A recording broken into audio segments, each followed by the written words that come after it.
So you know what, Matt? Let's kick it off right away. None of this stuff. Matt, thank you very much for being here. Again, I'm terribly sorry for squeezing you out of your day and hounding you and harassing you, your family, and your staff. Really, I'm sorry. Yeah, in the end, I just had to come on your show. So, okay, Matt. Okay, the reason why, firstly, I wanted to speak to you is, one, I wanted to get to know Matt Calkins. For some reason, there's an air of mystery around Matt Calkins. You know? It's because nobody knows Matt Calkins. And I have Sekigahara, and right now I have Charioteer. I know you have two other games. Yeah. One with Rio Grande and one with Z-Man.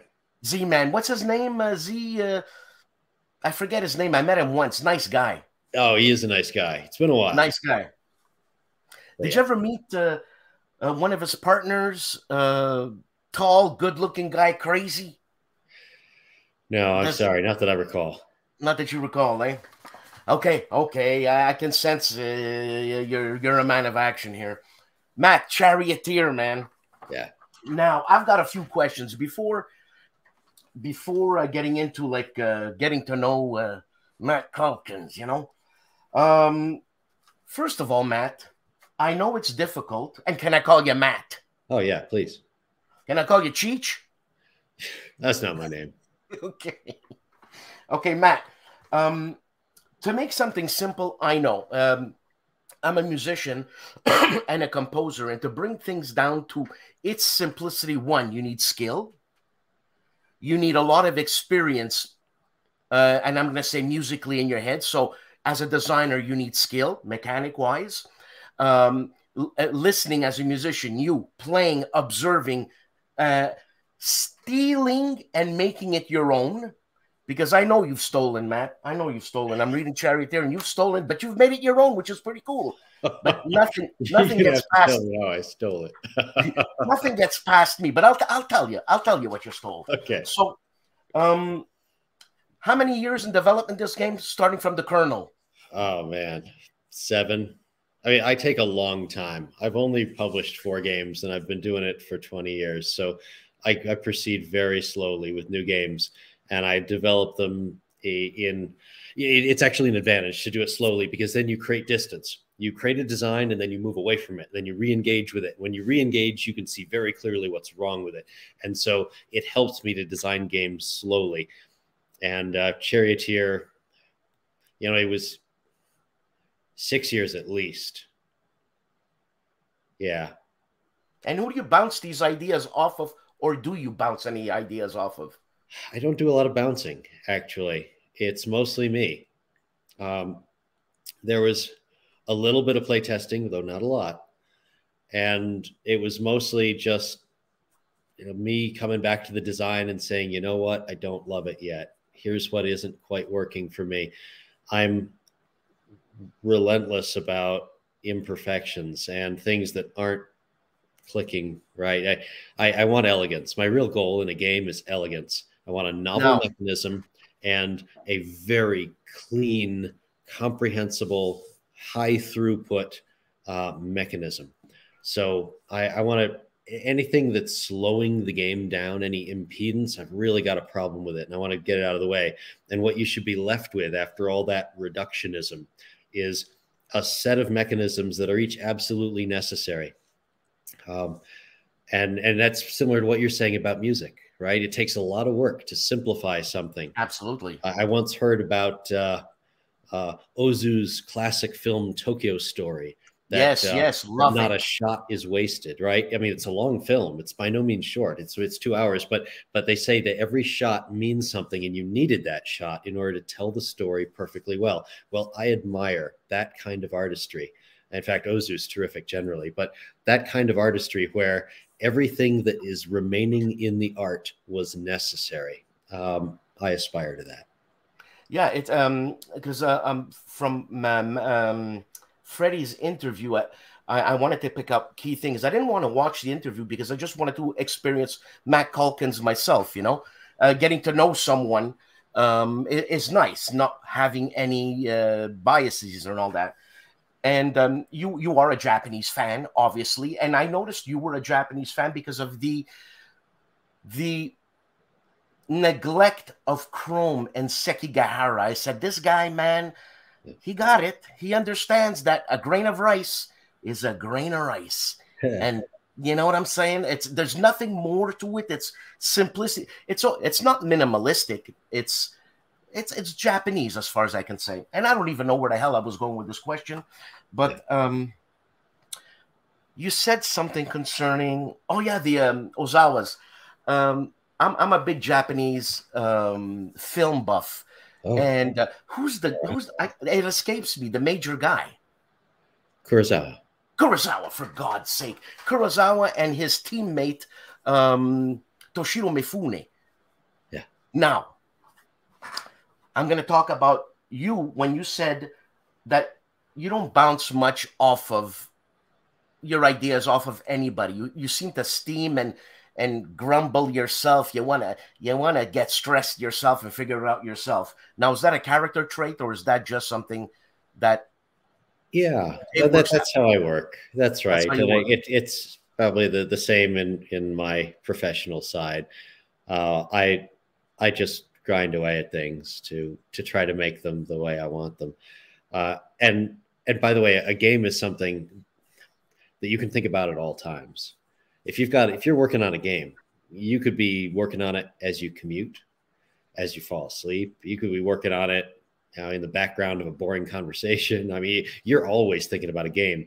Yeah. And if you keep working on it like that in the background for years, then you go through a lot of iterations. And that's that's a great iterative process that could get a mechanism a long way. Now, are you the developer usually? Yeah, I guess I am. I am the developer. That's right. I haven't really worked. Now, that's not to say that the publishers haven't added to the process, because they have. But I guess I'm the developer. Now, you know, Matt, you being meticulous in your work as a designer, doesn't it piss you off when someone else, when you give it to the publisher and some guy says, yeah, no, Matt, we could have done it this way. And so that's something you must have thought of 6 years ago in the design. I could see you breathing heavy. How diplomatic are you? I am by nature a very diplomatic person, but when it comes to this art, I am not as diplomatic. And the one time a publisher forced a change in a game on me, they admitted later they were not correct about that, and they clearly were not correct about that. And was the game published?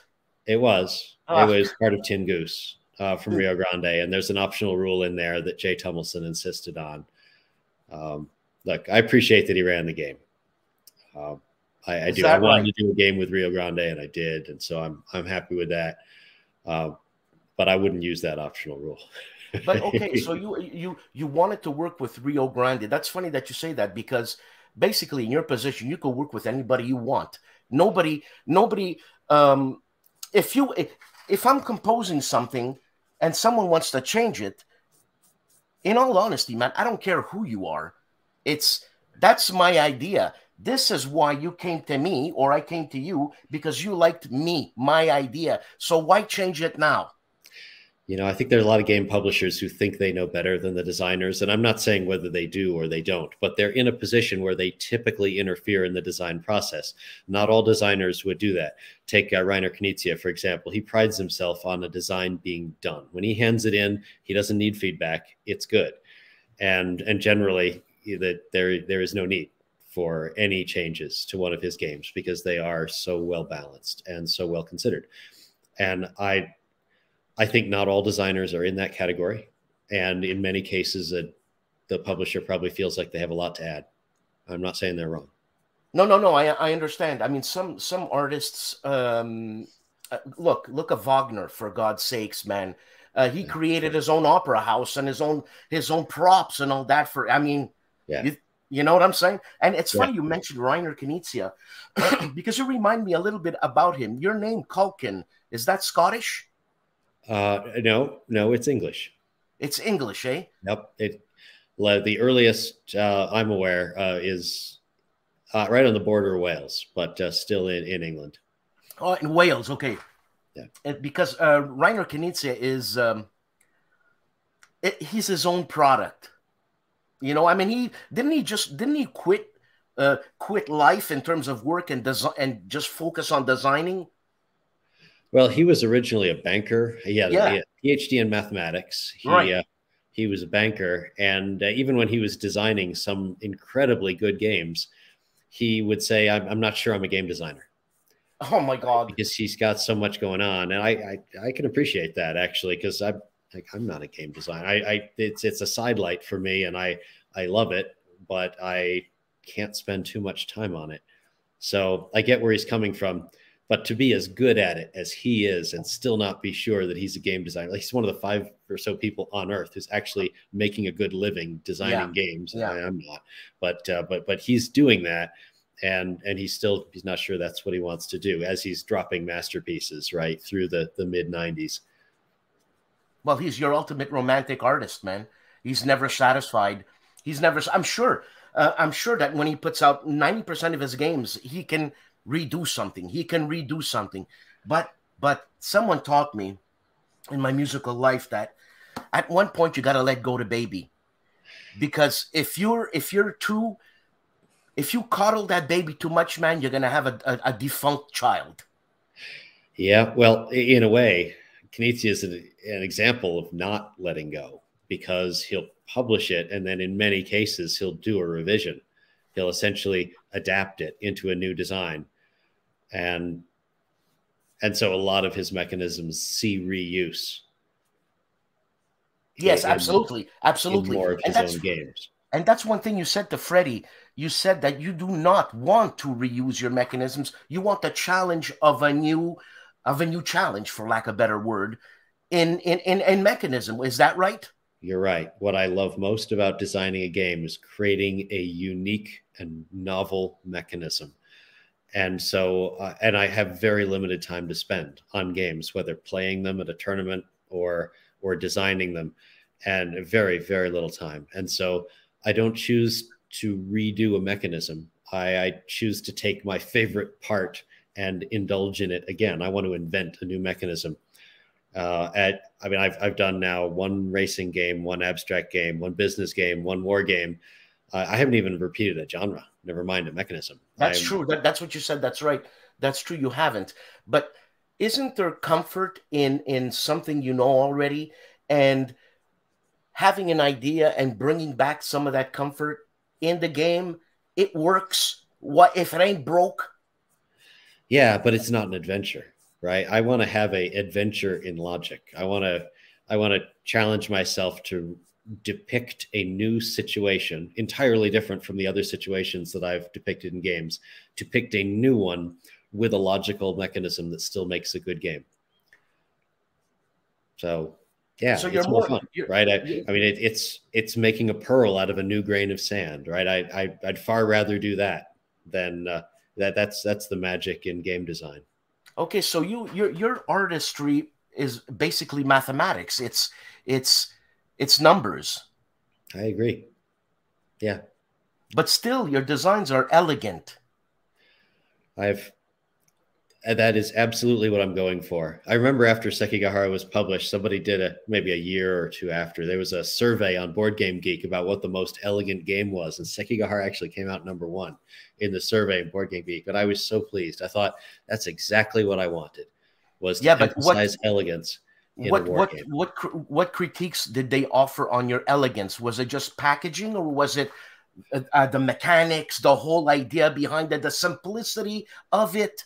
Yeah, it was definitely not packaging. It was about the logic and the componentry. Like I did everything for elegance in that game. The way the block stacks, you never have to touch them and move them, right? I mean, everything about that is supposed to be as clean, like the way the mon are easy to read, right? Even in the last revision, I insisted that the mon be more differentiated. Everything is supposed to be as little impedance as possible. To play that game, the rule set is simple. The uncertainty comes from mostly unknown information rather than randomized information. Right? Everything is just as clean as it can be. And it plays, all right, the amount of decision making divided by the amount of rules overhead is as high a ratio as I could possibly make it.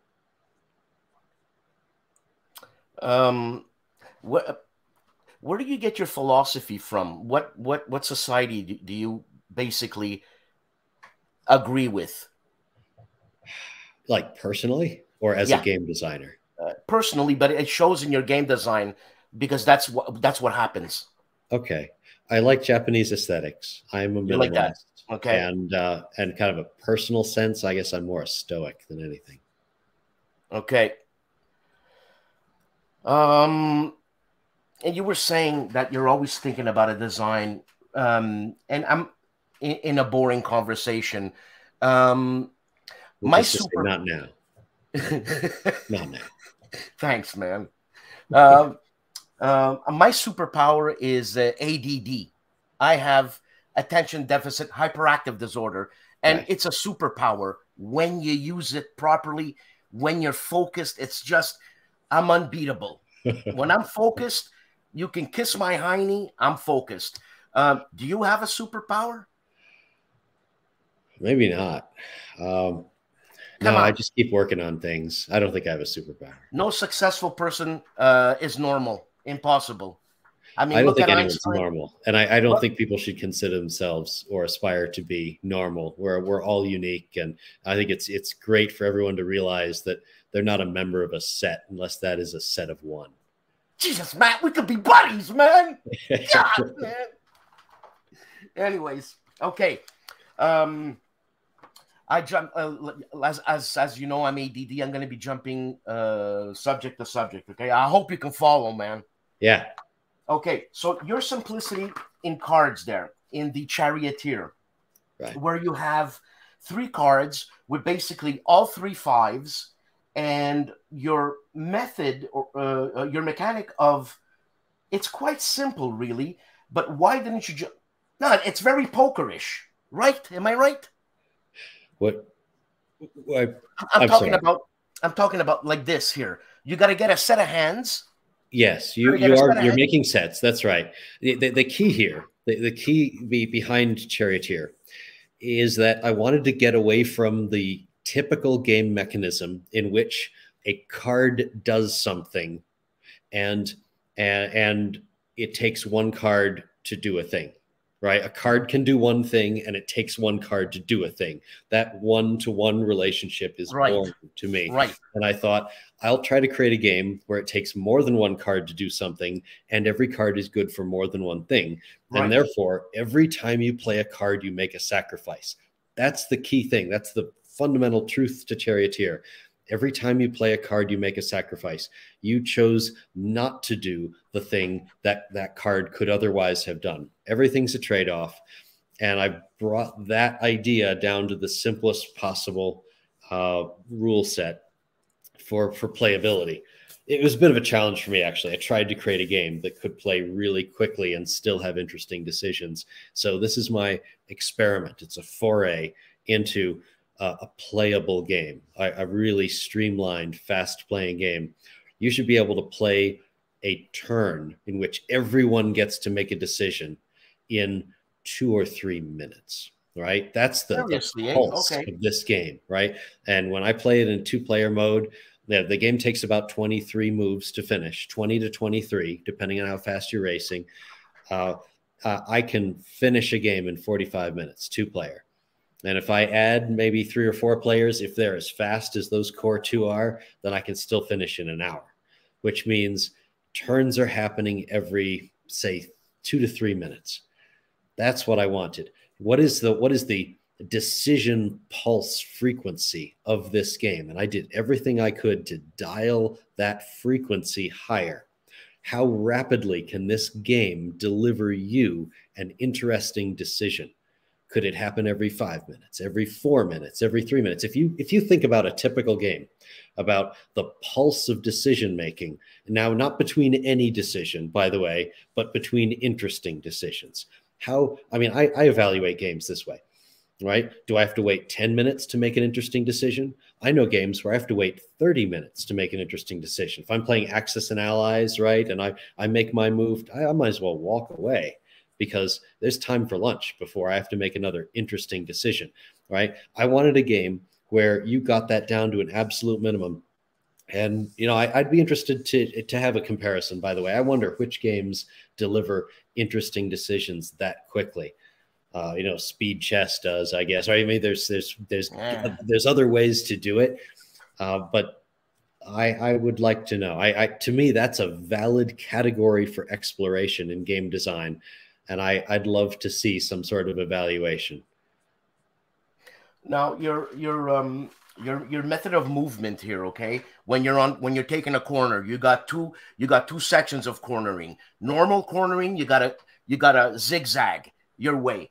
Your strategic cornering, when you save up your cards, is the black one where you can just corner straight ahead. Now, that's right.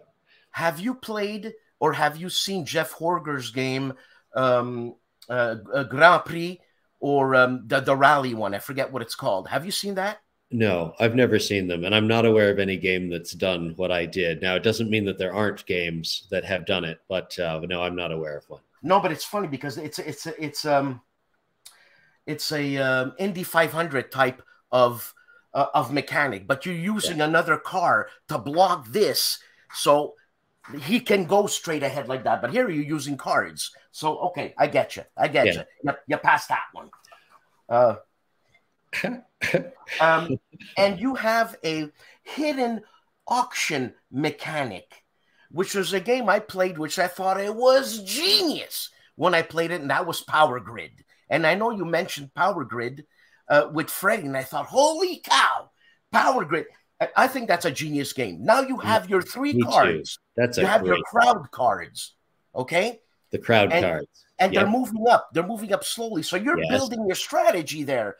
But you ain't alone in this world, because there's the other charioteer building up a strategy. Just like in Power Grid, when it's auction time, you see what's available for auction, but it depends what fuel you're using. It's just the simplicity, but the complexity of it is unbelievable. Unbelievable. I love Power Grid, first of all. And I'd be delighted to share a mechanism with Power Grid. Now, in this case, I think it's a little bit more like Texas Hold'em. In that you know what the public cards are, and now you can shape your hand using the best of the public card. The difference is, imagine if you were playing Texas Hold'em, except you could save some of your cards from hand to hand instead of discarding them all after every deal. You could save some of your cards, and you knew what the flop was going to be in the next turn and the turn after that. You see what I mean? Like you knew this turn's flop, but also the next couple of turns flop.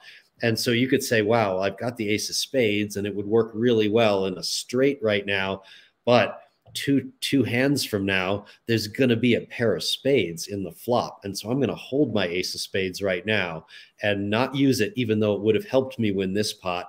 I'll try to get a bigger pot 2 hands from now. So I see it as more of a, if anything, it's a poker reference, but it doesn't fit either one of them perfectly.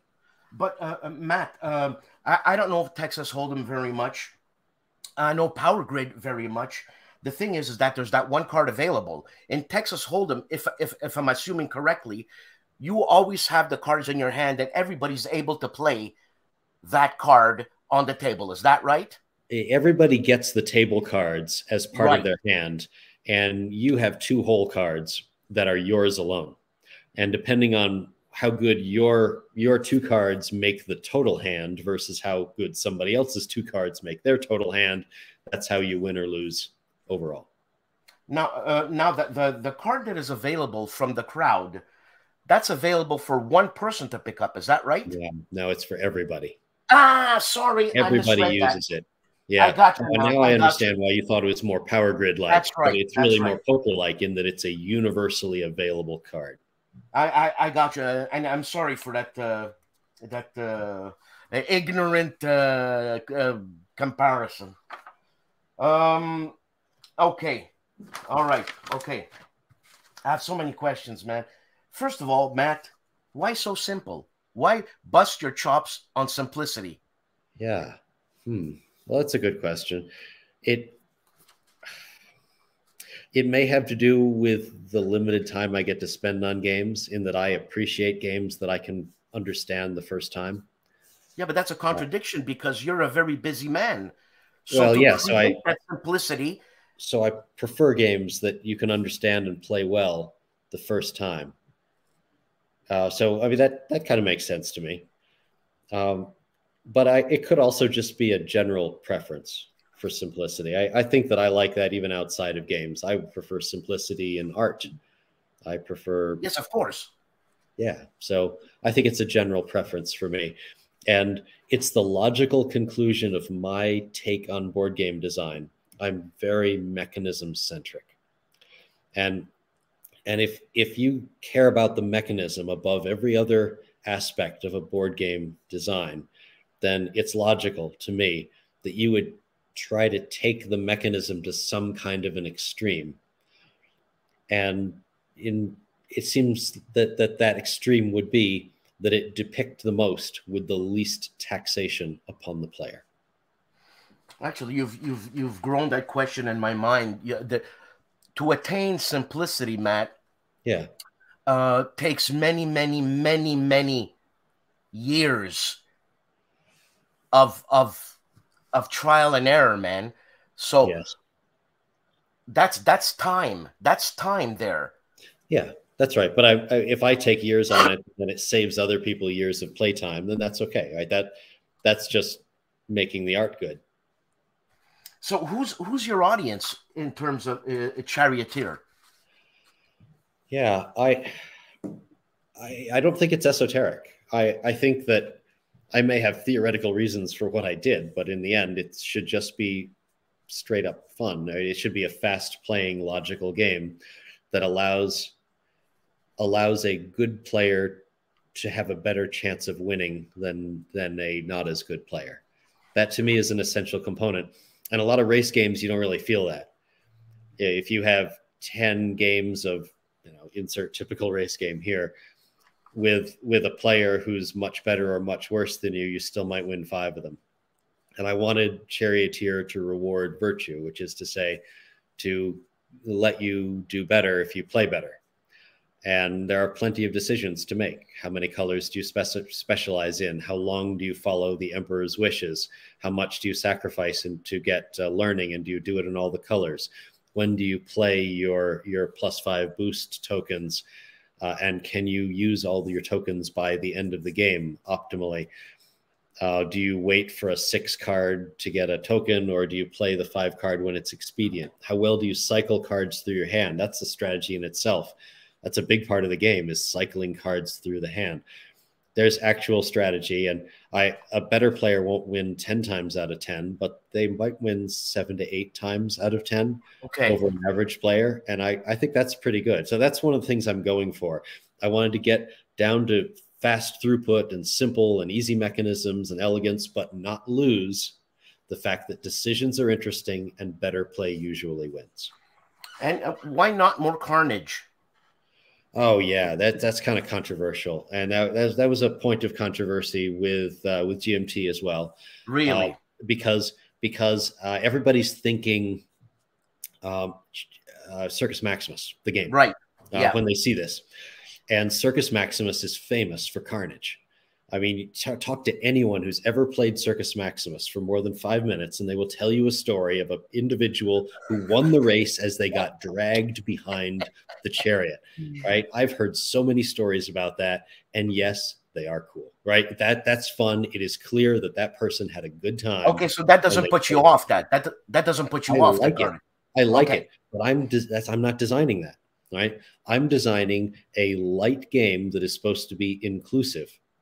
My game is targeted at people as young as 10 years old who should be able to play and enjoy an elegant mechanism that will reward and train good play. All right. And you can't do that if your 10-year-old got dragged behind their chariot and they're out halfway through the race, and they spend the rest of the time getting fidgety and watching everybody else and wondering why they're out of the race. That is absolutely that mechanism. I understand why people want that because they want Circus Maximus, but I did not design Circus Maximus, and that is not my point. I'm trying something different, and it had to reward aggression, which Charioteer does, but not punish aggression. Do you see what I mean? It had to reward it, but not punish it. And so there had to be an incentive for you or I, if we're playing the game, to be aggressive and play an attack, and not so much of a disincentive awarded essentially at random for being the victim of the attack. Instead, everyone is the victim, and attacks are essentially generalized disruption on everybody. And yes, I agree, that's a bit of an abstraction and not entirely realistic. But, you know, so's the Emperor changing his mind every turn about what sort of move he'd like to see. There are elements of fanciful unrealism here in order to create an elegant and streamlined game. Well, it depends who the Emperor is, eh? And how much pushback did you get for not having more carnage or no carnage at all? Oh, I mean, there wasn't much pushback. There was just an acknowledgement that I'm designing this kind of game instead of that kind of game. And I think some people were thinking Circus Maximus, and I just had to say, well, you know, that's great for what it is, and it's already been done, right? And I'm trying to create something very different, an inclusive and participatory game that therefore must work differently than Circus Maximus works. And why did you go to GMT with this design? I like GMT. That's why. That's the only reason? I understand, by the way. I thought they did a good job with Sekigahara. I think so. I understand that their audience is not entirely the bullseye of my target audience for this game. And that's a challenge here.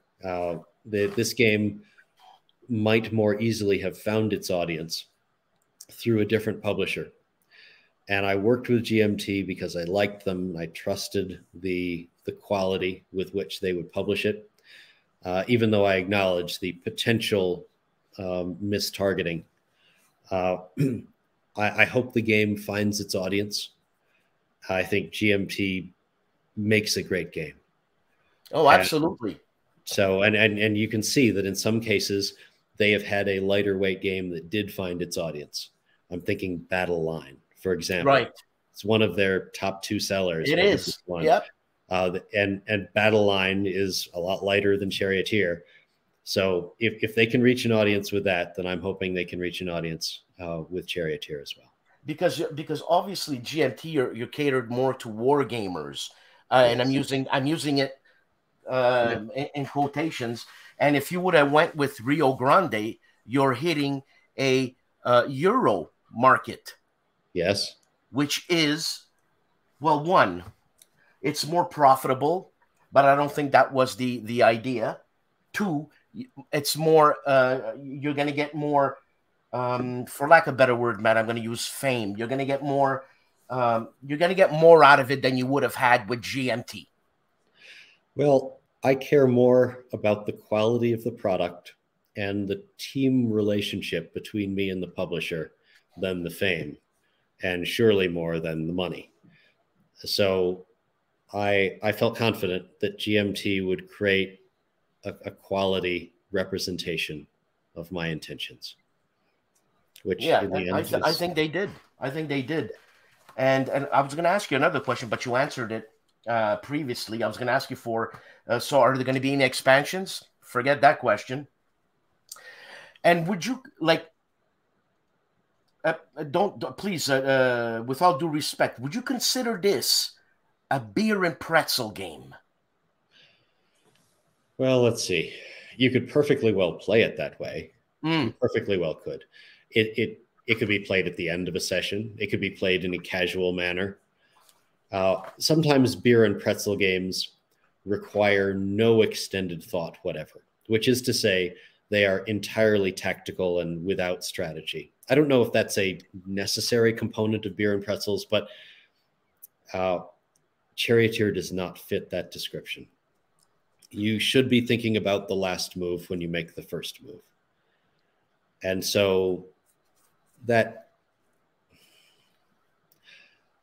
maybe beer and pretzel games should be even shorter and even less long-term thought-oriented, perhaps. Okay. And what about narrative in your games, Matt? Do you think narrative in your games, or does it come out of the sum of the game when it's done? Yeah, I think Sekigahara has a very good narrative. I think that narrative is something you build through playtime and through divergence in situation, which is to say, there's no narrative in simple games because you don't have the time and the range of possibilities to create unique narratives. So a short game is necessarily narrative constrained as well. I think that for a game that plays under an hour, there's a good amount of narrative in Charioteer, but it will not compete with a game that takes 2 hours or 3 hours like Sekigahara, where so many different things can happen.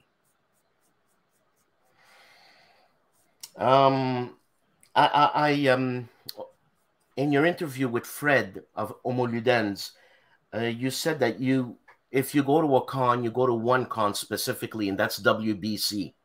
Yeah. Now, that's the only one I get to.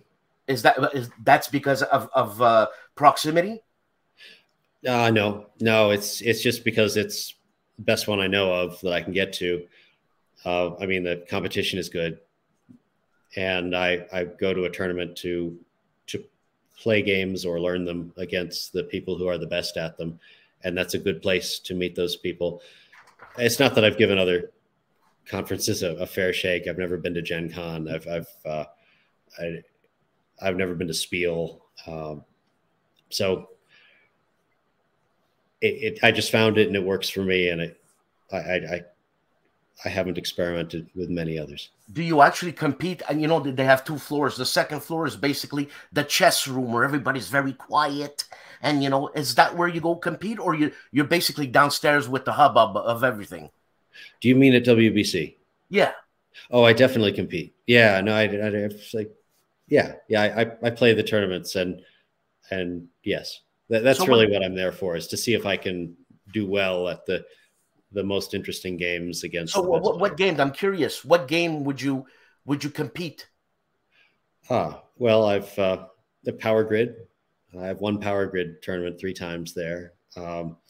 I've won the Titan the Arena tournament there 3 times. I've won Acquire, Tigris and Euphrates, War of 1812 once or twice, Attila a couple of times back when they used to play a tournament in Attila. I won the Tin Goose tournament 1 year, my own game. I usually try to play a few old standards like Acquire, Power Grid. Oh, Automobile. That's a favorite. I won that a few years ago. I play a few of my old favorites like Automobile, Power Grid, and Acquire, and then I try a few new things and try to learn. It's hard for me to find the time to learn a new game, and it's been a while since I've been able to do that. And so I either play simple things that I don't know at the tournament, or I play something difficult like Great Western Trail and expect to not do very well, but at least to get a lesson. Now, Automobile and Power Grid, is Automobile as intelligent as Power Grid? Yeah, it is. It's that type of game? There's as much thought. There's as much planning. It definitely is. There's less of a spatial element, and I like spatial elements in games, but Automobile is a tremendous design. I'm envious. I wish I designed it myself. Wallace did a great job with that. There's a lot of thought packed into 4 turns. Have you ever played any other of Friedman Freeze's games? I have, and I'm very interested in his latest, the 504. I just got a copy of that, where it's essentially 504 different games with variations, flip book style. You add different rules sections. I haven't played it yet. I think Friedman is exceptionally creative. Yes. And Power Grid is my favorite of his, but he's a real gaming mind. It's impressive. Yeah. It's really impressive. Absolutely. And it's funny that he chose his name and the color green all the time. I used to have a German friend, and he said that freedom and freeze was like calling someone a newfie or something. I'm unaware. Yeah, I don't know. It was something like that. But anyways, okay, let me get on to. Oh, by the way, Matt, music. Yeah. Do you listen to music? Oh yeah, I love music, and I used to play it a little bit. I'm trying to learn the What was your guitar right instrument?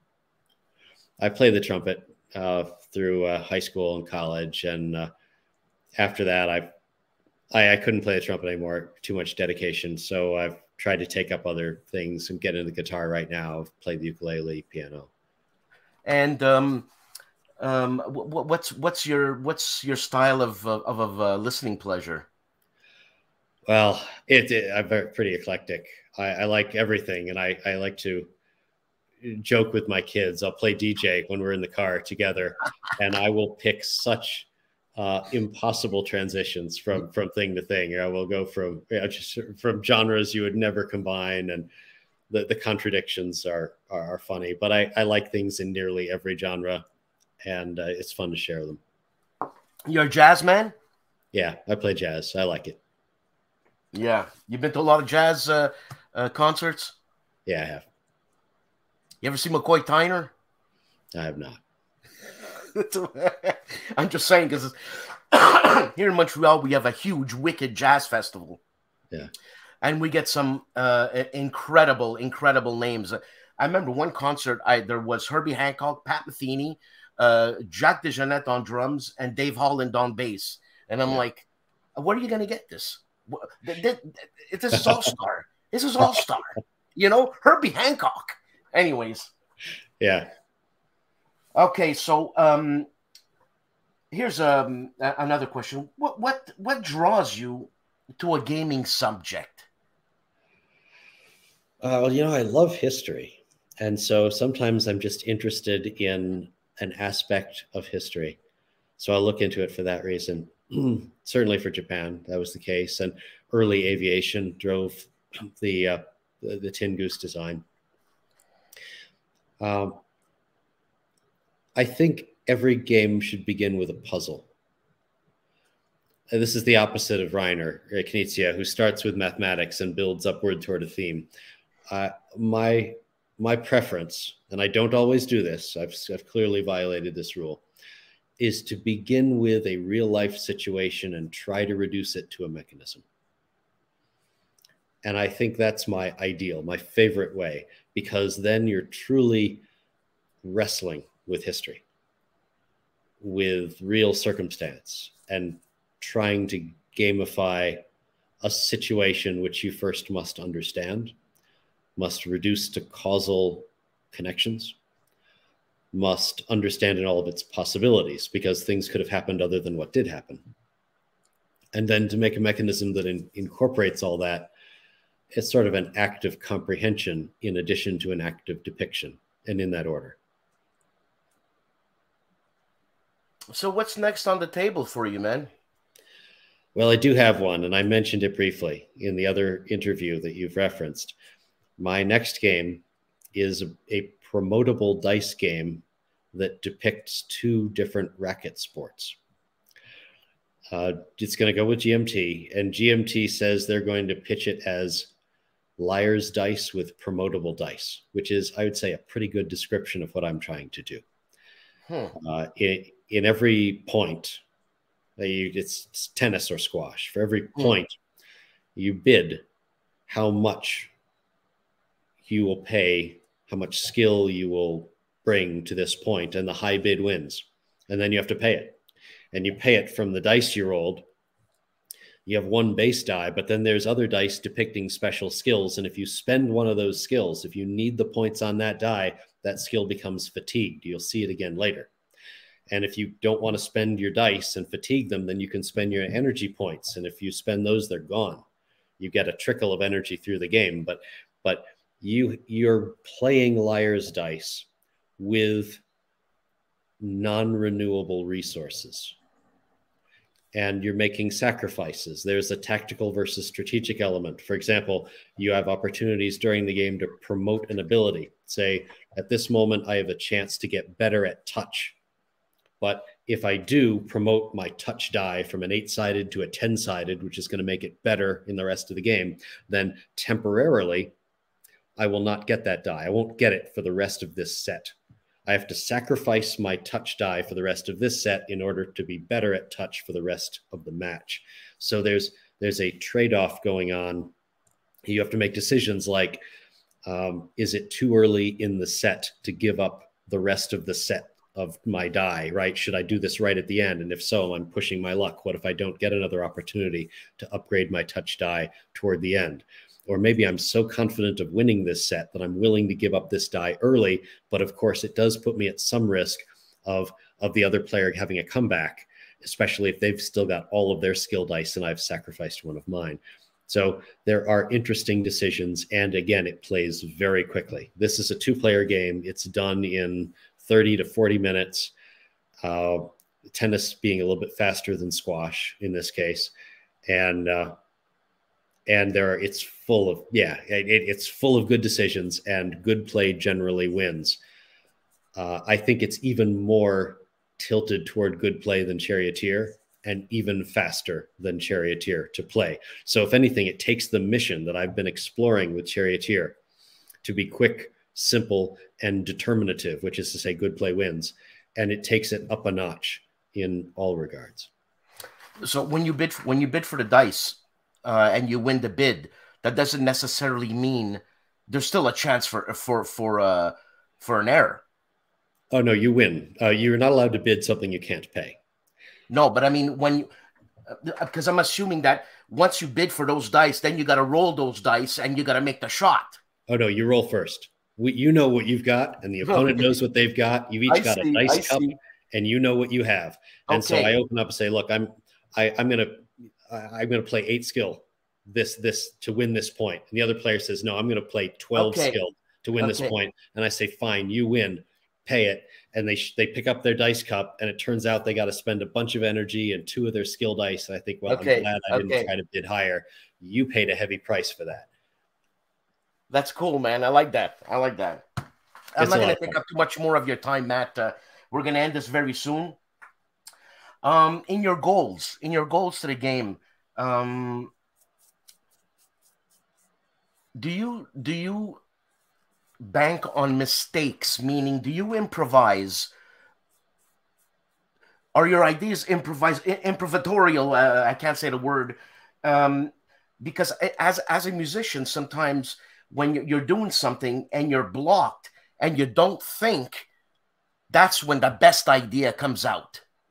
Do you plan for that? Does that happen in your games? You know, once for at my company, I invited John Cleese to be a speaker at one of our events, and he's getting on. He's more than 80 years old, but he was sick that day, and he still insisted on doing the show, giving a speech, and he came up to the podium. He had handwritten notes, detailed handwritten notes, didn't say anything about Monty Python. It was a lecture on creativity, an unforgettable, acute, intelligent, thoughtful lecture on how to be a creator and how to create. And one of the things he said, which I absolutely agree with, I think it's one of the best things I've ever heard said about creativity, is reintroduce yourself to what you've already invented, and you will create it better the next time. He said once he wrote a sketch in the evening, and then he forgot to bring it to the performance the next day, right? He got together with his group, and he forgot the script. He'd written it. He was so pleased with it. He wrote it. He got there the next morning. He said, I actually forgot the script, but give me a moment.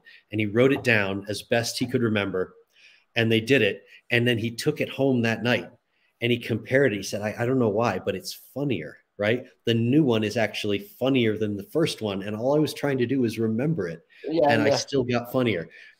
And I feel the same way, right? I just force myself to recreate the game periodically, and it's better. All right. Somehow I've digested what was good and bad about it. And I can emphasize the best and reduce the worst. Just force yourself to recreate it. I don't know if that's improvisation or just reconsideration. Well, it's stress, that's for sure. I mean, what is it? Necessity is the mother of invention, eh? Yeah, that's right. That's right. Yeah, it is. It is. Okay. Definitely for mechanisms. I don't want to get into a position where I can just reuse mechanisms that are already invented. Yeah, no, that's cool, if I'm doing that, I should design a different game. No, but that's cool because then the next Matt Calkin game is like for me is a certain buy, but I don't know what I'm gonna get. I don't know what I'm gonna get, but I'm gonna get something. It will be different. And that's cool, man. And that's cool. Yeah. I mean, I'm sure if you were in the food business, they'd hate you, but you're not in the food business. I'm going to ask you one last question, and I really appreciate your time, Matt. I like asking ridiculous questions, but here's one. Who do you look up to in game design? Or you know what? As a matter of fact, who do you look up to?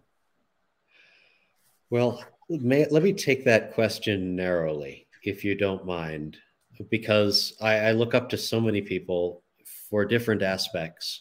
I think there's so many people I can learn from, both present and past. I love reading about the past, and I feel I'm educated by it every time I explore. Like right now, I'm reading Richard Rhodes' The Making of the Atomic Bomb, which is a terrific history book about the 20th century particle physics.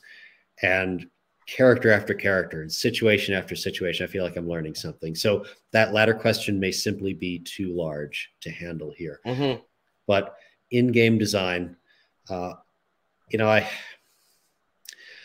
I've mentioned some of the names already that I would put at the top of this list. I love Knizia's elegance. That's something to aspire to. All right, the balance, the mathematical balance in his designs, really terrific. I admire Wallace. I said I envied Automobile. Wish I'd written that. That's the kind of game I would like to create. It feels historical, and yet it's a really elegant, balanced, thoughtful, economic game. I'd like to do that kind of a thing. There are a lot of. I wish I played more war games. They take a lot of time.